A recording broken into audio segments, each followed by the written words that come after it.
ತೀರದಲ್ಲಿ ಭಾರೀ ಮಳೆಯ ಮುನ್ಸೂಚನೆ. ಸಮುದ್ರ ತೀರದಲ್ಲಿ ರಕ್ಕಸ ಗಾತ್ರದ ಅಲೆ ಅಬ್ಬರಿಸ್ತಾ ಇದೆ. ಸುರತ್ಕಲ್ ಬೀಚ್ ಭಾಗದಲ್ಲಿ ಕಡಲು ಪ್ರಕ್ಷುಬ್ಧಗೊಂಡಿದೆ.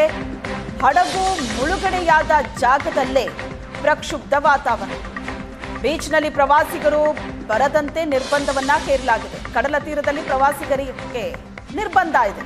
ದಕ್ಷಿಣ ಕನ್ನಡದಲ್ಲಿ ಭಾರೀ ಮಳೆಯ ಮುನ್ಸೂಚನೆ. ನಿರಂತರವಾಗಿ ಮಳೆ ಸುರಿತಾನೇ ಇದೆ ದಕ್ಷಿಣ ಕನ್ನಡ ಭಾಗದಲ್ಲಿ. ಈಗಾಗಲೇ ರೆಡ್ ಅಲರ್ಟ್ ಜಾರಿಯಲ್ಲಿದೆ ಉಡುಪಿ ದಕ್ಷಿಣ ಕನ್ನಡ ಭಾಗದಲ್ಲಿ. ಅಲೆಗಳ ಅಬ್ಬರ ಹೇಗಿದೆ ಅನ್ನೋದನ್ನ ನೋಡ್ತಾ ಇದ್ರಿ ನೀವು.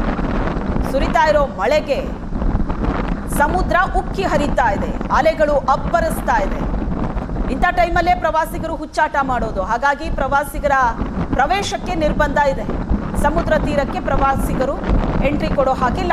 ಈ ಬಗ್ಗೆ ಜಿಲ್ಲಾಡಳಿತ ಕೂಡ ಬಹಳ ಸ್ಟ್ರಿಕ್ಟ್ ಆಗಿ ಕ್ರಮವನ್ನ ತೆಗೆದುಕೊಂಡಿದೆ.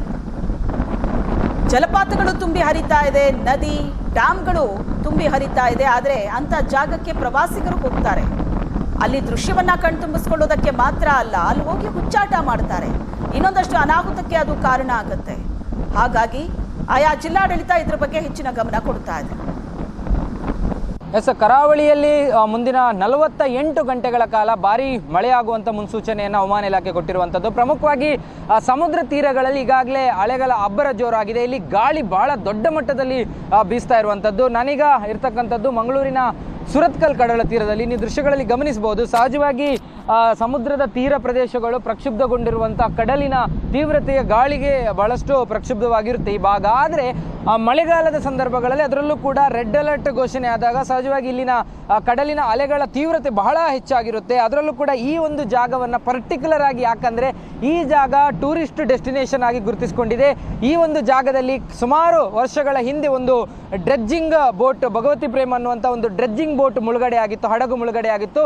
ಆ ಒಂದು ಮುಳುಗಡೆಯಾದ ಕಾರಣಕ್ಕೋಸ್ಕರ ಇಲ್ಲಿಗೆ ಬಹಳ ದೊಡ್ಡ ಪ್ರಮಾಣದಲ್ಲಿ ಪ್ರವಾಸಿಗರು ಬರ್ತಾರೆ. ಇಲ್ಲಿ ಫೋಟೋ ಕ್ಲಿಕ್ಕಿಸಿಕೊಳ್ಳುವಂಥದ್ದು, ಸೆಲ್ಫಿ ತೆಗೆದುಕೊಳ್ಳುವಂಥದ್ದೆಲ್ಲ ಮಾಡ್ತಾರೆ. ಅಂಥ ಜಾಗದಲ್ಲಿ ಅಲೆಗಳ ಅಬ್ಬರ ಹೇಗಿದೆ ಅನ್ನುವಂಥದ್ದನ್ನು ನೀವು ಗಮನಿಸ್ತಾ ಹೋದರೆ, ಆ ಒಂದು ಡ್ರೆಡ್ಜಿಂಗ್ ಬೋಟ್ ಶಿಪ್ ಮುಳುಗಡೆ ಆದಂಥ ಜಾಗದಲ್ಲಿ ಅಲೆಗಳು ಅದರ ಅವಶೇಷಗಳಿಗೆ ಬಡಿದು ಬಹಳ ದೊಡ್ಡ ಗಾತ್ರಗಳಲ್ಲಿ ಅದು ಮೇಲಕ್ಕೆ ಬರುವಂಥದ್ದು. ಒಂದು ಹಂತಕ್ಕೆ ಇದು ಪ್ರವಾಸಿಗರಿಗೂ ಕೂಡ ಬಹಳ ಒಂದು ಹಾಟ್ ಸ್ಪಾಟ್ ಆಗಿರುವಂಥ ಜಾಗ. ಹೆಚ್ಚಿನ ಸಂಖ್ಯೆಯಲ್ಲಿ ಇಲ್ಲಿಗೆ ನಿರಂತರವಾಗಿ ಪ್ರವಾಸಿಗರು ಬರ್ತಾರೆ. ಅದರ ಜೊತೆಗೆ ಇಲ್ಲಿ ಈ ಭಾಗದಲ್ಲಿ ಮೀನುಗಾರಿಕೆಗೂ ಕೂಡ ತೆರಳುವಂಥವರು ಸಾಕಷ್ಟು ಜನ ಇದ್ದಾರೆ. ಆದರೆ ಈಗ ಈ ಒಂದು ಪ್ರವಾಸಿ ಸ್ಪಾಟ್ ಅಂತ ಕರೆಸಿಕೊಳ್ಳುವಂಥ ಈ ಜಾಗ ಏನಿದೆ, ಇದಕ್ಕೆ ಒಂದು ಹಂತಕ್ಕೆ ನಿರ್ಬಂಧವನ್ನು ವಿಧಿಸಲಾಗಿದೆ. ಯಾವುದೇ ಕಾರಣಕ್ಕೂ ಕೂಡ ಪ್ರವಾಸಿಗಳು ಇಲ್ಲಿಗೆ ಬರಬಾರ್ದು ಅನ್ನುವಂಥ ಸೂಚನೆಗಳನ್ನು ಕೊಡಲಾಗಿದೆ. ಸಮುದ್ರದ ತೀರ ಪ್ರದೇಶಗಳಲ್ಲಿ ಎಲ್ಲೂ ಕೂಡ ನಮಗೆ ಪ್ರವಾಸಿಗರು ಕಾಣ್ತಾ ಇಲ್ಲ. ಯಾಕಂದರೆ ಪೊಲೀಸರು ಇಲ್ಲಿ ಒಂದು ರೀತಿಯಾದಂಥ ಕಣ್ಗಾವಲನ್ನು ಇಟ್ಟಿದ್ದಾರೆ. ಯಾವುದೇ ಪ್ರವಾಸಿಗರು ಕಂಡು ಬಂದಲ್ಲಿ ಅವರನ್ನು ಬೀಚ್ನಿಂದ ಹೊರಗಡೆ ಕಳಿಸುವಂಥ ಕೆಲಸಗಳನ್ನು ಪೊಲೀಸ್ ಇಲಾಖೆ ಮಾಡ್ತಾ ಇದೆ. ಒಟ್ಟಾರೆಯಾಗಿ ಇದು ಪ್ರವಾಸಿಗರಿಗೆ ಅಷ್ಟೇ ನಿರ್ಬಂಧಗಳಲ್ಲ. ಮೀನುಗಾರಿಕೆಗೆ ತೆರಳುವವರು ಕೂಡ ಯಾವುದೇ ದೋಣಿಗಳನ್ನು ಸಾಂಪ್ರದಾಯಿಕವೇ ಆಗಿರಲಿ ಅಥವಾ ಆಳ ಸಮುದ್ರದ ಮೀನುಗಾರಿಕೆಯೇ ಆಗಿರಲಿ ಮುಂದಿನ 48 ಗಂಟೆಗಳ ಕಾಲ ಅವರು ಮಾಡಬಾರ್ದು ಅನ್ನುವಂಥ ಖಡಕ್ ಸೂಚನೆಗಳನ್ನು ಕೊಡಲಾಗಿದೆ.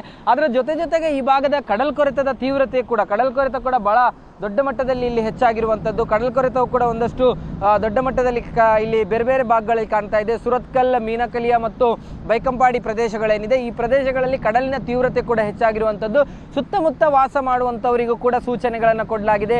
ಸಹಜವಾಗಿ ಮಳೆಗಾಲದ ಸಂದರ್ಭಗಳಲ್ಲಿ ಕರಾವಳಿಯ ಕಡಲು ಬಹಳ ದೊಡ್ಡ ಮಟ್ಟದಲ್ಲಿ ಅಬ್ಬರಿಸುವಂಥದ್ದು. ಹಾಗಾಗಿ ಅದರ ತೀವ್ರತೆಗಳು ಹೆಚ್ಚಾದಾಗ ಅವರನ್ನು ಸ್ಥಳಾಂತರ ಮಾಡುವಂಥ ಪ್ರಕ್ರಿಯೆಗಳು ಮತ್ತು ಅವರಿಗೆ ಬೇರೆ ರೀತಿಯ ಶೆಲ್ಟರ್ ಒದಗಿಸುವಂಥ ಪ್ರಕ್ರಿಯೆಗಳನ್ನು ಜಿಲ್ಲಾಡಳಿತ ನಡೆಸ್ಕೊಂಡು ಬರ್ತಾ ಇರುವಂಥದ್ದು. ಕ್ಯಾಮರಾ ಪರ್ಸನ್ ಅಶೋಕ್ ಜೊತೆ ಭರತರಾಜ್, ಏಷ್ಯಾನೆಟ್ ಸುವರ್ಣ ನ್ಯೂಸ್, ಮಂಗಳೂರು.